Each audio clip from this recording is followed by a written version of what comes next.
ஏன் ஏழை அரசு பள்ளி மாணவர்கள், கிராமப்புற பள்ளி மாணவர்கள் படிக்கக்கூடிய அரசு பள்ளிகளில் கம்ப்யூட்டர் சயின்ஸ், கணினி அறிவியல் என்கிற பாடம் இல்லை? ஏன் ஏழை அரசு பள்ளி மாணவர்களுக்கு 3வது மொழி கற்றுத்தரப்படவில்லை என்று கேட்டால், உங்கள் மகன் சொல்வார், உதயநிதி ஸ்டாலின், அங்குதான் அவர்களுக்கு இலவச உணவும் இலவச சீருடையும் கொடுக்கப்படுகிறதே. நான் என்ன சொல்கிறேன், ஈவேரா கூட தான் வந்து கன்னடர். நீங்கள் அவர் போய் தந்தை பெரியார்னு சொல்கிறீங்க, தமிழர் தந்தைன்னு பேசுகிறீங்க. நீங்கள் அதற்காக பயன்படுத்தாமல் வேறு எதற்கோ பயன்படுத்தினால் கேள்வி கேட்காம என்ன செய்வாங்க? சரி, பிஎம்ஸ்ரீ அப்போ 3 ஆண்டுகள் என்ன சார் பண்ணிட்டு இருந்தாங்க மத்திய அரசு? அப்போ இங்கே இருக்க தமிழக நாங்கள் அடுத்த வருடம் செய்திருவோம், இதோ பண்ணிடுவோம், நீங்கள் ஒன்றும் கவலைப்படாதீங்க. அப்போ இல்லை, நீங்கள் தான் வந்து கோட்சே வழியை பின்பற்றும் இயக்கம் தான் திமுகன்னு ஒத்துப்பீங்களா? நான் கேட்குறேன். திமுக வந்த பிறகு தான் தமிழ்நாட்டில் ஹிந்தி அதிகமாச்சு. ஒரு முதலமைச்சர் அப்பா அப்படின்னு அந்த பேர் வர வேண்டும் என்பதற்காக தன்னுடைய அதிகார துஷ்பிரயோகத்தின் மூலமாக அதை செய்கிறார் என்று நேரடியாக நான் குற்றம் சாட்டுகிறேன். தமிழை ஒழிக்கிறீர்கள். தமிழ் பற்றிலாம் நீங்கள் பேசக்கூடாது, உங்களுக்கு அருகதையே இல்லை, தகுதியே கிடையாது தமிழ் குறித்து பேசுவதற்கு. உங்களுக்கு 2 தேசிய கல்விக் கொள்கையில் ஹிந்தி கட்டாயம் என்று இருந்தது. காங்கிரஸ் கொண்டு வந்து தேசிய கல்வி. இப்போ நாம கொண்டு வந்திருக்கிறதுல ஹிந்தி கட்டாயம் என்று எங்கேயும் இல்லை. ஆனால் இவங்க இந்தி திணிப்பு தான் சொல்லுங்க சார். எப்படி வரும் சொல்லுங்க பண்றாங்க? இப்போ சரிங்க, இருக்குது. ஏன் இன்னொரு கேள்வியும் வைக்கப்படுது சார் பாஜக மேலே. இவங்க இப்படி தான் சொல்லிட்டு இருக்காங்களே, இப்போ எல்லாம் தேசிய முறை இதுன்னு சொல்றாங்க. அப்போ ஒரு ராஜஸ்தானை சேர்ந்தவரை கொண்டு வந்து தமிழக பாஜக கொண்டு வர முடியும்? ப்ராக்டிக்கலாக முடியாது. உத்தரப்பிரதேசம் 2 பேர் 1ஆம் கிளாஸ் 2ஆம் கிளாஸ் படிக்கணும், அவங்க எப்படிங்க தமிழ் படிப்பாங்க? இங்கேருந்து உத்தரப்பிரதேஷ் போகிறாங்க, அங்கே போய் உடனே போய் ஹிந்தி படிக்கலாம். அவங்களோட கேள்வி அதே தான் சார் இருக்குது. இங்கே இருக்கவங்க எப்படி ஹிந்தி படிப்பாங்க? திருமாவளவன் அவர்கள் சொல்லியிருக்கிறார், 2 எம்எல்ஏ 4 எம்எல்ஏ 2 எம்பி இருந்து எங்களால் கொடி கூட ஏற்ற முடியல. ஆனால் கூட்டணியோட நெருக்கமாக இருக்கு. நீங்கள் திமுகவோட பி டீமாக இருந்தீங்கன்னா அப்படி தான் இருக்கும். ஆனால் நம்ம வேல்முருகனை சொல்லி பிரயோஜனம் இல்லை. நான் தமிழகத்தினுடைய முதலமைச்சரே பொறுப்பட்டு தான் பேசுகிறாரு. இல்லை, அதுக்கு எப்போ தான் சார் தீர்வு வரும்? ஏன்னா கிட்டத்தட்ட நம்ம வந்து ஆட்சி எப்போ தான் சொல்கிறேன், இங்கே இருக்கக்கூடிய அரசியல்வாதிகள் வெறும் ஓட்டுக்காக, அந்த ஓட்டு பிச்சைக்காக செயல்படுவதை நிறுத்த சொல்லுங்கள். அப்போ தான் தீர்வு வரும். நீங்கள் கச்சத்தீவை தாரை வார்த்தை கொடுத்து விட்டு இன்னைக்கு வந்து பேசுகிறீங்க. நீங்கள்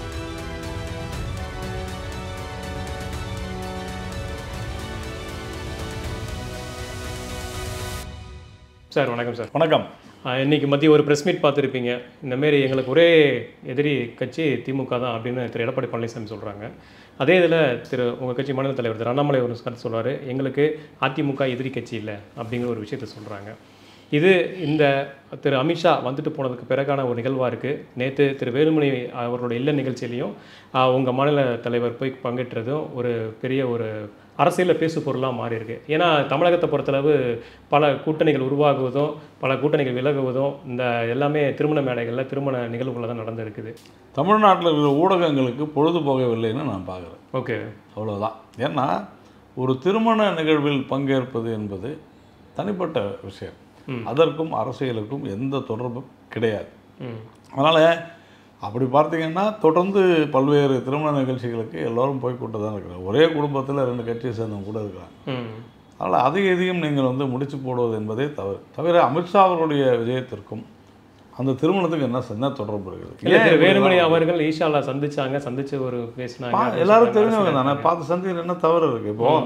ஏன்னா இப்படி ஒரு சூழல் இருக்குமோ சார்? ஏன்னா தொடர்ந்து அதிமுக கூட பாஜக கூட்டணி வர இல்லைங்க. ஒருத்தரை சந்தித்து பேசுவதால் மட்டுமே கூட்டணி வந்துவிடும் அப்படின்னு சொன்னால், இங்கே வந்து நான் வந்து அதிகமாக இப்போது டெல்லிக்கு போயிட்டு வந்துட்டு டெல்லியிலிருந்து சென்னை வரும்போது என்னோடு பயணித்தவர்கள், என் அருகே பயணித்தவர்கள், பேசிக்கொண்டே வந்தவர்கள் யாருன்னா திரு என்ஆர் இளங்கோ, திமுகவை சார்ந்தவர்கள், திரு தொல் திருமாவளவன், திருமதி கனிமொழி, ஏ ராஜா, ஓகே, அண்ணாதுரை, திருவண்ணாமலை எம்பி, இப்படி தொடர்ந்து நான் திமுக எம்பிகள் பலரோடு பயணம் செய்யும்போது திமுக பிஜேபிக்கும் உறவு வந்துருமா? இல்ல மதிய அந்த பத்திரிகையாளர் சந்திப்புல தான் சார் வந்தது. ஏன்னா தொடர்ந்து இதனால வரைக்குமே பத்திரிகை பாஜகவோட தமிழ்நாட்டில் இருக்கக்கூடிய ஓகே சார் பத்திரிகை நிருபர்கள் என்னை பொறுத்தவரையில் ஒரு கேள்விக்கான பதிலை அவர்கள் எப்பொழுது அறிக்கையாக வெளியிடுகிறார்கள் அதை வந்து நிறுத்த வேண்டும். அது தவறு.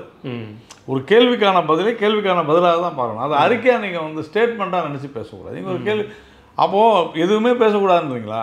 இப்போ நான் கூட பார்த்தேன் கூட்டணி வந்துடுச்சா அப்படின்றாரு. அப்புறமா எடப்பாடி அவர்கள் வரவில்லையே அப்படின்றாரு. அதுக்கு அண்ணாமலை அவர்கள் பதில் சொல்கிறாரு. ஓகே, சரி, இது ஒரு தனிப்பட்ட விவகாரங்களிலையும் குடும்ப நிகழ்ச்சிகள் எல்லாம் அரசியலாக்குவது அங்கெல்லாம் போய் மேய்க்க நீட்டு இல்லை. தமிழகத்தில் தான் மேக்ஸிமம் இந்த கட்சி சார்ந்த திருமணங்களை தான் சாருக்கு தெரியாதது இல்லை, பல இதுங்க நடந்திருக்கு. அது ஒரு காலத்தில் அப்படிலாம் இருந்திருக்கலாங்க. நான் அதை பற்றிலாம் ஒன்றும் சொல்லலை. நான் என்ன சொல்கிறேன், திருமணத்தை திருமணமாக பாருங்கள், ஒரு குடும்ப நிகழ்ச்சியாக பாருங்கள். இது எந்த கட்சியாக இருந்தாலும் என்ன, அது ஒன்றும் தவறு இல்லையே. எல்லாருடைய திருமணங்களுக்கும் எல்லா கட்சியை சார்ந்தவங்களும் போகிறாங்க.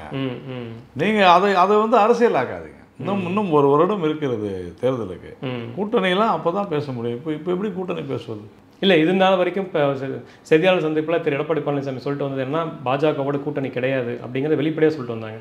ஆனால் இன்னைக்கு அதை தவிர்த்துட்டாரு. இன்னும் ஒரு 6 மாதம் கழித்து நான் வந்து அதான் சொல்கிறேன், நீங்கள் கேள்வி கேட்கும்போது ஒரு பதிலை வைத்து ஓகே அதுதான் ஸ்டாண்டு, அதுதான் அறிக்கைன்னு நீங்கள் சொல்வதை நிறுத்துங்கள். இன்னைக்கு நடந்ததும் அதான் நான் பார்த்தேன். கூட்டணி இருக்குதா, ஒரு வருஷம் கழிச்சு பார்ப்போம்னா நீங்கள் என்னென்னு புரிஞ்சுப்பீங்க. இருக்குன்னு நீங்கள் இருக்குன்னு நினச்சிப்பீங்க, ஒரு சிலர் இல்லை என்று நினைத்துக் கொள்வார்கள். ஒவ்வொருத்தருடைய பார்வை. அப்புறமா இது தவறானது. திரு மோடி அவர்கள் தமிழகத்தில் சம்பாதிச்சிருந்த அந்த ஒரு செல்வாக்கை திரு தர்மேந்திர பிரதான் அப்படியே இது பண்ணிட்டாரா? இல்லை அப்படிலாம் இல்லை. தர்மேந்திர பிரதான் உண்மையை தானே சொன்னார். இல்லை, ஒரு மாநிலத்தோட ஒரு கல்விக்கான நிதி இல்லை, நீங்கள் இதை ஏற்றுக்கிட்டா தான் கொடுக்க முடியும் அப்படி. முதல்ல இந்த கல்விக்கான நிதி அப்படின்ற அந்த டேர்ம், அந்த வார்த்தை இருக்கு பாருங்க, அதை அரசியல் காரணங்களுக்காக திமுகவினர் சொல்லலாம். ஆனால் இங்கே ஒரு ஊடகங்கள் அதை கட்டமைக்குது. ஓகே, கல்விக்கான நிதி நிறுத்திட்டாங்களே. என்னங்க கல்விக்கான நிதி நிறுத்திட்டாங்க? முதல்ல கல்விக்கான பட்ஜெட் இந்தியாவில் என்னன்னு தெரியுமா? கல்வி வெறும் சமகிர சிக்ஷாவும் பிஎம்சி மட்டும்தான் கல்விக்கான திட்டமா? இல்லை இல்லை, பல்வேறு விஷயங்கள் இருக்கு. ஒரு கல்விக்கான நிதியில் ஒரு குடையின் கீழ் வரக்கூடிய 2 திட்டங்கள். ஓகே, அந்த 2 திட்டங்கள் என்ன? சமகிர சிக்ஷா, அதில் என்னெல்லாம் இருக்குது? கணினி ஸ்மார்ட் வகுப்புகள், அந்த மாதிரி கணினி ஆய்வுக்கூடங்கள் அதை ஏற்படுத்த ஒரு நிதி, கணினி ஆசிரியர்களை நியமிக்க ஒரு நிதி. உண்டா இல்லையா? நீங்கள் செஞ்சீங்களா? இல்லையே. கணினி பாடம் நடத்த வேண்டும். கணினி பாடம் நடத்துவதற்கு ஆசிரியர்கள் நியமிக்க வேண்டும்.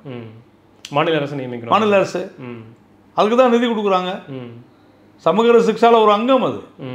அப்போ நீங்கள் கடந்த 3 வருடங்களாக நீங்கள் வாங்கி கொண்டிருக்கிறீர்கள்.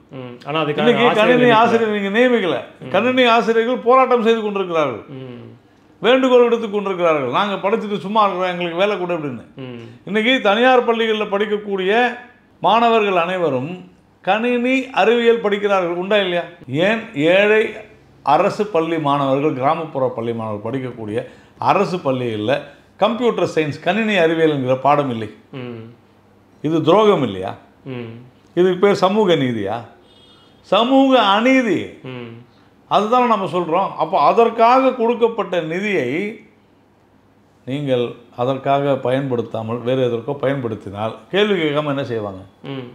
சரி, பிஎம்சி அப்போ 3 ஆண்டுகள் என்ன சார் பண்ணிட்டு இருந்தாங்க மத்திய அரசு? அப்போ இங்கே இருக்க தமிழக நாங்கள் அடுத்த வருடம் செய்திருவோம், இதோ பண்ணிடுவோம், நீங்கள் ஒன்றும் கவலைப்படாதீங்க.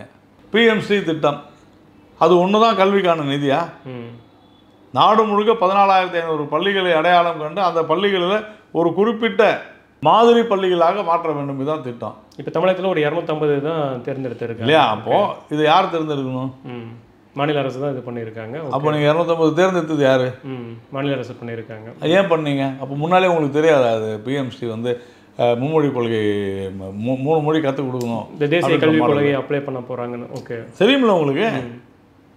14,500 இது வந்து ஒரு மாதிரி தான். இதெல்லாம் இது வந்து முழுக்க ஏழை கிராமப்புற அரசு பள்ளி மாணவர்களுக்கு தான் போய் சேருது.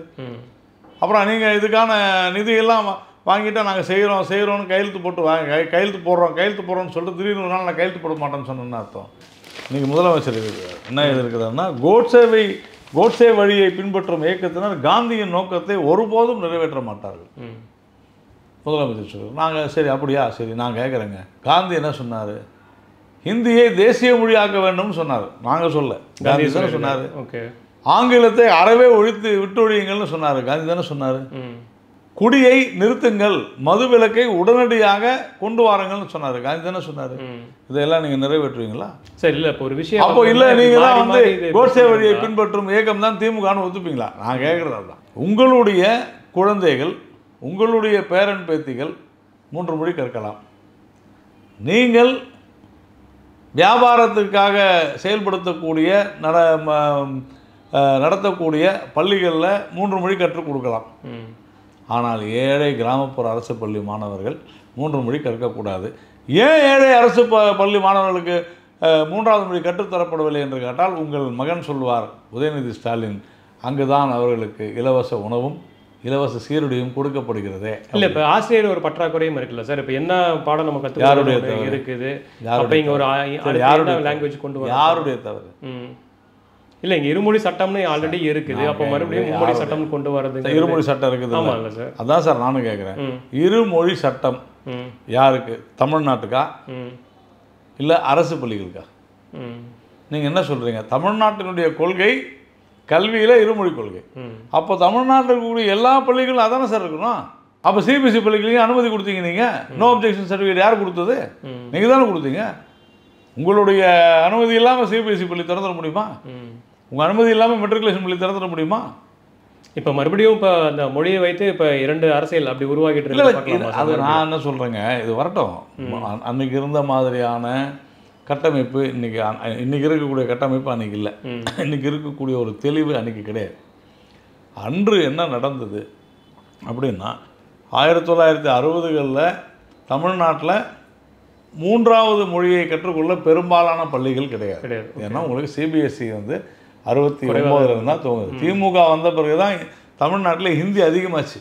ஏன்னா தனியார் பள்ளிகளை வந்து புற்றீசல் மாதிரி விட்டாங்க. இன்றைக்கி 1625 பள்ளிகளுக்கும் மேலாக சிபிஎஸ்சி பள்ளிகள் தமிழ்நாட்டில் இருக்குது. டெல்லி, ஹரியானாவுக்கு அடுத்து 3வது அதிகமான சிபிஎஸ்சி பள்ளிகள் இருக்கக்கூடிய மாநிலம் தமிழகம் தான். பாரதியார் 1907ஆம் ஆண்டு எழுதியிருக்கிறார், தமிழை வந்து ஒழுங்காக எழுதுங்க. ஆனால் இன்றைக்கி என்ன நடக்குது சார்? நான் கேட்குறேன், 3 விஷயம் தான் கேட்குறேன். ஆளுங்கட்சியாக திமுக இருக்கிறதுனால கேட்குறேன். சமீபத்தில் முதல்வர் அப்பான்னு ஒரு செயலி ஒன்று தந்தார். அந்த அப்பாவுக்கு டெஃபினிஷன் என்ன சார்? APPA, அனைத்து பள்ளி பேரண்ட்ஸ் அசோசியேஷன். சார் அது தமிழான்னு கேட்குறேன். இருமொழின்றது கற்றுக்கொள்வது வேறு. ஓகே, நீங்கள் ஆங்கிலத்தை தமிழாக்காதீர்கள், தமிழை ஆங்கிலமாக்காதீர்கள். ஆங்கிலத்தில் ரெட் ஜெயண்ட் மூவிஸ் இருக்குது சார். தமிழில் எப்படிங்க ரெட் ஜெயண்ட் மூவிஸ்ன்னு எழுதுறீங்க? எழுதலாமா சார்? எழுதிட்டு இருக்காங்க. அப்புறம் சன் பிக்சர்ஸ், சன்னுங்கிறது தமிழ் வார்த்தையா? இல்லை, ஆங்கில வார்த்தை. பிக்சர்ஸ்ன்றது தமிழ் வார்த்தையா? அதையும் சன், சா, இன், பி, என்ன சார் அது? அப்போது நீங்கள் தமிழை குட்டிச்சவராக்கி கொண்டிருப்பது யார்? இதுதான் நம்ம கேள்வி. தமிழ் பற்றிலாம் நீங்கள் பேசக்கூடாது, உங்களுக்கு அருகதையே இல்லை, தகுதியே கிடையாது தமிழ் குறித்து பேசுவதற்கு. உங்களுக்கு ஒரு முதலமைச்சர் அப்பா அப்படின்னு அந்த பேர் வர வேண்டும் என்பதற்காக தன்னுடைய அதிகார துஷ்பிரயோகத்தின் மூலமாக அதை செய்கிறார் என்று நேரடியாக நான் குற்றம் சாட்டுகிறேன். தமிழை ஒழிக்கிறீர்கள். அப்போ ஆங்கிலம்தான் தமிழை அழிக்கிறது என்பது இதன் மூலம் நிரூபணமாகிறதா இல்லையான்றதுதான் நம்முடைய கேள்வி. அதற்காகத்தான் தாய்மொழி வழி கல்வி மற்றும் ஒரு இந்திய மொழி, ஆங்கிலம் இணைப்பு மொழியாக அது இருக்குது. இருக்கட்டும், இன்னொரு மொழியும் ஏன் கற்றுங்கன்னு சொன்னால் அப்பொழுதுதான் நம்முடைய கலாச்சாரம் வரும். ஓகே, 2 தேசிய கல்விக் கொள்கையில் ஹிந்தி கட்டாயம் என்று இருந்தது. காங்கிரஸ் கொண்டு வந்த தேசிய கல்விக் கொள்கை. இப்போ நாம் கொண்டு வந்திருக்கிறதுல ஹிந்தி கட்டாயம் என்று எங்கேயும் இல்லை. ஆனால் இவங்க ஹிந்தி திணிப்பு தான் சார் சொல்லுங்க. சார் எப்படி வரும் சொல்லுங்க. இப்போ சரிங்க, இருக்குது. இல்லை நான் சொல்கிறேன். இப்போது ஒரு உதாரணத்துக்கு வச்சுப்போம். அரசு பள்ளிகளில் 3வது மொழியை நாங்கள் ஏற்கிறோம் அப்படின்னு அரசாங்கம் ஏற்றுக்கொள்வது என்பது வைத்துக்கொள்ளும். அந்த 3வது மொழி என்னன்றதை முடிவு செய்ய வேண்டியது யார்? ஓகே, மாணவர்கள், பெற்றோர்கள், அப்புறம் அரசு தான் முடிவு பண்ணணும். எந்த அரசு? தமிழக அரசு. மத்திய அரசு எதனா முடிவு செய்யுமா? மத்திய அரசு என்ன சொல்லுது? ஏதோ ஒரு மொழி, இந்திய மொழி. அப்போது இந்த பள்ளியில் 3வது மொழி என்று யார் முடிவு செய்ய வேண்டும்? மாநில அரசு தான் முடிவு செய்கிறாங்க. ஓகே, அப்புறம் எப்படி ஹிந்தி திணிக்க முடியும்? நீங்களே சொல்லுங்கள், எப்படி முடியும்? இந்த தேசிய கல்விக் கொள்கையில் இன்னொரு மொழியை கற்றுக்கொள்வதற்கு எப்படின்றத ஒரு வழி சொல்லுது. என்ன கேட்குறாங்க, டெல்லியிலேருந்து நீங்கள் வந்து தமிழ் டீச்சர்ஸ் கொடுப்பீங்களான்னு. டெல்லியிலேருந்து கொடுக்க முடியுமா? இங்கே இருக்கவங்க தான் தமிழ் ஆசிரியர்கள் வருவாங்க இல்லையா? அப்போது நீங்கள் என்ன செய்கிறீங்க, இங்கே இருக்கக்கூடிய தமிழ் ஆசிரியர்களை ஆந்திராவிற்கு இந்தாங்க, நீங்கள் ஒரு 20 தமிழ் ஆசிரியர்கள் வைங்க, உங்கள் மாநிலத்தில் தமிழ் கற்றுக் கொடுங்க. நீங்கள் எனக்கு ஒரு 20 பேர் கொடுங்க, நான் தெலுங்கு கற்றுக் கொடுங்க. கேரளாவுக்கு உங்களுடைய காமரேடு மாநிலம், அங்கே பினராயி விஜயன்ட்டு சொல்லி ஒரு 20 மலையாள டீச்சர்ஸ் கொடுங்க, நான் ஒரு 20 தமிழ் டீச்சர்ஸ் கொடுக்குறேன். இதுதாங்க சொல்லுது தேசிய கல்விக் கொள்கை. சரி, நீங்கள் சொல்கிற கேந்திர வித்யாலயா வரும். முதல்ல கேந்திர வித்யாலயா எதற்காக துவங்கப்பட்டதுன்னு தெரியுமா? மத்திய அரசு ஊழியர்களுக்காக. அவங்க ஒவ்வொரு பகுதிக்கு போயிட்டு இருக்காங்க, ட்ரான்ஸ்ஃபர் ஆகிறது, அந்த மாதிரியான விஷயம். உதாரணத்துக்கு தமிழ்நாட்டில் நீங்கள் மத்திய அரசு ஊழியர்னு வச்சுங்க, தமிழ்நாட்டில் நீங்கள் பணிபுரியுறீங்க, உங்களுடைய குழந்தை 1வது 2வது இங்கே படிக்கிறது, இங்கே தமிழ் கற்றுக் கொடுக்குறாங்கன்னு வச்சு 3வது 4வதுக்கு நீங்கள் அடுத்த 2 வருடங்கள் பீகாருக்கு போகிறீங்க. அங்கே போனால் தமிழ் கற்றுக் கொடுக்க முடியுமா? இல்லை, அங்கே ஒரு பீகார் கற்றுக் கொடுக்குறாங்க. அப்போ எப்படி கற்றுக்குவோம்? அப்போ எப்படி அதே இல்லை வராருங்க. Okay sir. அவர் 5, 6 ஜம்மு காஷ்மீர் போகிறாங்க, உங்கள் குழந்தை அங்கே போய் காஷ்மீர் கற்றுக்குமா? முடியாது. அப்போது டிரான்ஸ்ஃபரபிள் ஜாப்ஸில் இருக்கிறவங்களுக்கு நீங்கள் அங்கே தமிழ் முதல்ல ஃபஸ்ட் ஆஃப் ஆல் இந்த கேந்திர வித்யாலயா துவங்கப்பட்டது எதற்காகனா நீங்கள் சொன்ன அந்த அரசு ஊழியர்களுக்காக மட்டும்தான். ஆனால் தமிழ்நாட்டில் என்ன பண்ணாங்க, நல்லா இருக்கு அந்த ஸ்கூலு, நாங்களும் அதில் இடம்பெற வேண்டும், நாங்களும் இடம்பெற வேண்டும்னு போனது யார்? எல்லா எம்பிஸும் கடிதம் யார் கொடுத்தாங்க? அவங்க கட்சி தோன்ற எங்கள் பசங்களும் அதில் சேரணும்னு சொன்னாங்களா இல்லையா? அப்போ உங்களுக்கு தெரியாத அங்கே வந்து தமிழ் இருக்காதுன்னுட்டு, உங்களுக்கு தெரியாத அங்கே இன்னொரு மொழி இருக்காதுன்னு உங்களுக்கு தெரியாதா? ப்ராக்டிக்கலாக முடியாது. உத்தரப்பிரதேசில் 2 பேர் 1ஆம் கிளாஸ் 2ஆம் கிளாஸ் படிக்கணும், அவங்க எப்படிங்க தமிழ் படிப்பாங்க? இங்கேருந்து உத்தரப்பிரதேஷ் போகிறாங்க, அங்கே போய் உடனே போய் ஹிந்தி படிக்கலாம். அவங்களோட கேள்வி அதே தான் சார் இருக்குது, இங்கே இருக்கவங்க எப்படி ஹிந்தி படிப்பாங்க அப்படிங்கிற நான் சொல்கிறது புரிஞ்சுங்க. அதான் சார், அப்போது இங்கே இருக்கிற அரசு குழந்தைங்க அவங்க ஹிந்தி படித்தாங்கன்னா த்ரூ அவுட் 12ஆம் கிளாஸ் வரைக்கும் ஹிந்தி படிப்பாங்க. அதானே? ஓகே, நானும் நீங்களும் அரசு ஊழியர் இல்லை சார், அவர்களுக்கான இதுதான், இது அவர்களுக்கானது தான். அப்போ நீங்கள் அதில் போய் இதில் தமிழ் இல்லைன்னு சொல்வதே தவிர, ஆனாலும் அதில் தமிழும் இருக்கிறது, அதை சொல்கிறேன் புரிஞ்சுங்க. ஒரு கிளாஸுக்கு 20 பேர் தமிழ் கற்றுக்கொள்ள வேண்டும் என்று இருந்தால் தாராளமாக அங்கே தமிழ் டீச்சர் அப்பாயின்ட் பண்ணுறாங்க, இருக்கிறாங்க. ஓகே, தமிழ் இல்லைன்னு உங்களுக்கு யார் சொன்னது? கேந்திர வித்யாலயா இருக்குது. பொய் சொல்கிறாங்க இல்லைன்னு.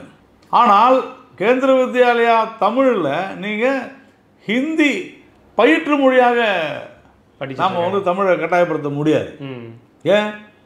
அவங்களுக்கு அந்த இது இருக்கனால. அதனால் இங்கே தமிழ் இருக்கிறது, இதை தெளிவாக சொல்லி வருகிறோம். ஆனால் நான் என்னை பொறுத்தவரையில் கேந்திர வித்யாலய நோக்கம் இதுதான். ஓகே, அப்போ நீங்கள் அதில் எதிர்பார்ப்பது என்பது தவறானதுன்னு நான் கருதுகிறேன். அப்போ நீங்கள் இந்த ஆர்குமெண்ட்டே தவறானது. இங்கே இருக்க யாரெல்லாம் வந்து திமுக எதிர்க்கிறார்களோ அவர் எல்லாத்தையுமே பாஜகவோட பி டீம் அப்படிங்கிற ஒரு விஷயத்தை தொடர் விமர்சனம் வச்சுட்டு வராங்க சார். இப்போ சமீபத்தில் கூட திரு சீமான் அவர்களையும் உங்களோட பி டீம் அப்படின்னு சொல்கிறாங்க.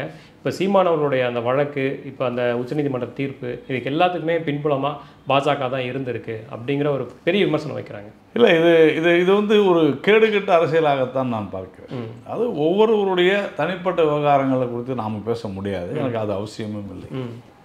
ஆனால் ஈவேராவை வந்து விமர்சனம் செய்தால் அதற்கு வந்து பி டீம் நீங்கள் சொன்னீங்கன்னா நம்ம என்ன செய்யணும்? இல்லை, தொடர்ந்து அந்த கட்சிக்காரங்கள்லாம் வெளியில் போனதுக்கான இது வந்து அவர்கள் வந்து பாஜகவோட நெருங்கிட்டாங்க, திரு ரஜினிகாந்த் சந்திப்புக்கு பிறகு தான் இப்படிலாம் நடக்குது, இது வந்து ஒரு ஆர்எஸ்எஸோட அஜெண்டா அப்படின்னு தான் ஒரு குற்றச்சாட்டு வைக்கிறாங்க சார். அப்படிலாம் சொல்கிறவங்க சொல்லிட்டு போட்டோம், நான் என்ன செய்ய முடியாது, நம்ம இல்லை என்று தான் மறுக்க முடியும். ஏன்னா எங்களுக்கும் சீமான் அவர்களுக்கும் மிகப்பெரிய கருத்து வேற்றுமை, கொள்கை வேற்றுமை நிறைய இருக்குது.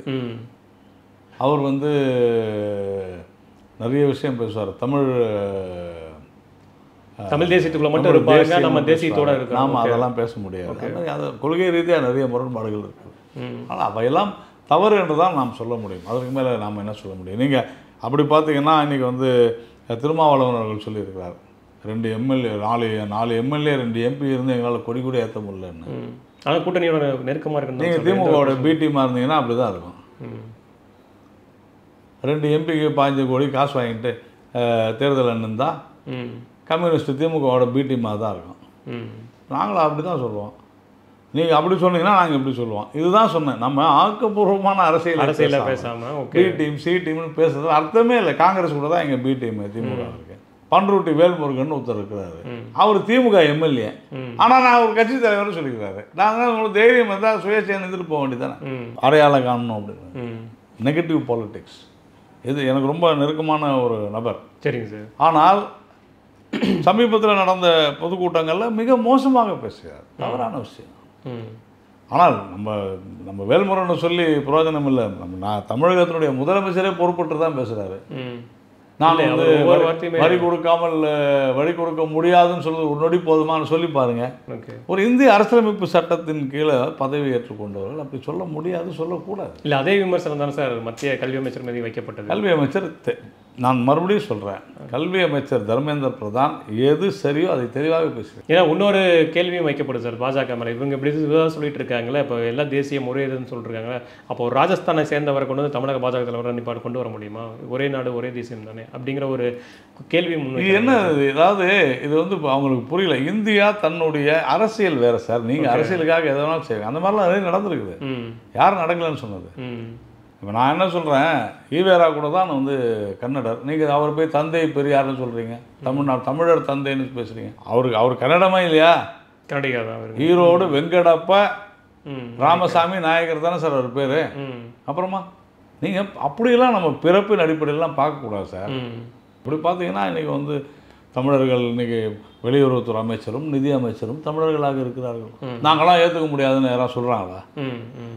இது என்ன நியாயம்? இந்த நாட்டினுடைய கேபினட் செக்ரட்டரி, அமைச்சரவை செயலாளர் ஒரு தமிழர். எல்லாரும் அவருக்கு எழுதான பணியாற்றுகிறார்கள். அப்புறமா அப்போ உங்களுக்கு தேவைன்னா எடுத்துப்பீங்க, தேவையில்லைன்னா தூக்கி போடுங்க. என்ன சார் நியாயம் அது? இதெல்லாம் ஒரு கேள்வியா? தவறான விஷயம் அது. எப்போ சார் தமிழகம் பாஜக மாநிலத்தில் ஒரு அறிவிப்பு விரிவாக போகுது? கூடிய விரைவில் வரும். இந்தியா முழுவதும் இன்னும் மாநில தலைவர்கள் எங்கேயுமே தேர்ந்தெடுக்கப்படவில்லை. Except one or few states. சில மாநிலங்கள், அதுவும் சிறிய மாநிலங்களில் தான் அது மாதிரி நடந்திருக்கு. அதனால் எந்த விதமான இதுவும் இல்லை. ஒரு அதிகபட்சம் ஒரு வாரம் 10 நாட்களுக்குள்ள தமிழகத்தினுடைய தலைவர் விரைவில் தேர்ந்தெடுக்கப்படும். சார், நம்ம வந்து உலக நாடுகளை வல்லரசு நோக்கி போயிட்டுருக்கோம். அமெரிக்க அதிபர் திரு ட்ரம்ப்போட அருகில் உட்காந்து பேசுகிறோம். இந்த மாதிரியான இந்தியா வந்து ஒரு அதிகாரமிக்க ஒரு நாடாக தொடர்ந்து நம்ம பேசிகிட்டே வந்துட்டுருக்கோம். திரு பிரதமர் மோடி வந்த பிறகு இன்னமும் அதை நம்ம கொண்டு போயிட்டுருக்கோம் அப்படிங்கிறத நீங்கள் சொல்லிட்டு வந்துட்டுருக்கீங்க. இப்படி இருக்கக்கூடிய ஒரு நிலையில் நம்மளை விட ரொம்ப ரொம்ப சிறிய நாடு இலங்கை. தொடர்ந்து தமிழக மீனவர்கள் கைது செய்கிறாங்க, தொடர்ந்து அவங்க இது பண்ணிட்டு போகிறாங்க. அப்புறம் இந்த கச்சத்தீவு பிரச்சனைகள், இது எல்லாமே இப்போ மறுபடியும் வந்து பேசு பொருளாகிட்டு இருக்கு. தொடர்ந்து இங்கே இருக்க தமிழக முதல்வர் வந்து கடிதம் எழுதிட்டு இருக்காங்க. இதுக்கு எப்போ தான் சார் தீர்வு கிடையாது? அரசியலை அகற்றி வைத்துவிட்டு உண்மையிலேயே தமிழர்களுக்கு நல்லது நடக்க வேண்டும் என்று நினைக்கும் அரசியல்வாதிகள் தமிழ்நாட்டில் இருந்தால் நல்லது நடக்கும். சரி, இல்லை இப்போ இன்னொரு நாட்டோட பிரச்சனை நான் சொல்கிறேன். மோடி நான் தான் சொன்னேன், தமிழர்களுக்குன்னு சொன்னேன். ஓகே, இந்த விவகாரத்தில் 2 தமிழர்கள் இருக்கிறார்கள். ஒன்று இந்தியாவில் இருக்கக்கூடிய தமிழர்கள், 2 இலங்கையில் இருக்கக்கூடிய தமிழர்கள். ஓகே, இந்த பிரச்சனை என்ன? இலங்கையில் இருக்கக்கூடிய தமிழ் மீனவர்கள் தங்களுடைய கடல் பகுதிக்குள் இந்திய மீனவர்கள் தமிழக மீனவர்கள் வந்துவிடக்கூடாதுன்னு சொல்லலை. ஓகே, இரட்டை மடி வலையை பயன்படுத்தக்கூடாதுன்னு சொல்கிறாங்க. இதுதான் பிரச்சனை, முழு பிரச்சனைக்கும் காரணம். இப்போது 2004 2014 வரையிலும் கிட்டத்தட்ட 1000 பேருக்கு மேலே மீனவர்கள் கொல்லப்பட்டார்கள் கடலில். ஆனால் இந்த 10 வருடங்களில் அது நடக்கவில்லை. இந்த 10 வருடங்களில் 1-2 சம்பவங்களை தவிர வேறு எதுவுமே நடக்கலை. ஆனால் படகுகள் வந்து அவர்களிடமிருந்து மீட்கப்பட்டன, திரும்பி வந்தன. முன்பெல்லாம் கைது செய்தால் சில வருடங்கள் சிறையில் இருப்பார்கள். இப்பொழுது அப்படி இல்லை, சில நாட்களில் திரும்பி வராங்க. 5 பேர் தூக்கு கயிற்றுக்கு சென்றவர்களை மீட்டு வந்தோம். அப்போ இதுக்கு என்ன தீர்வு? இரு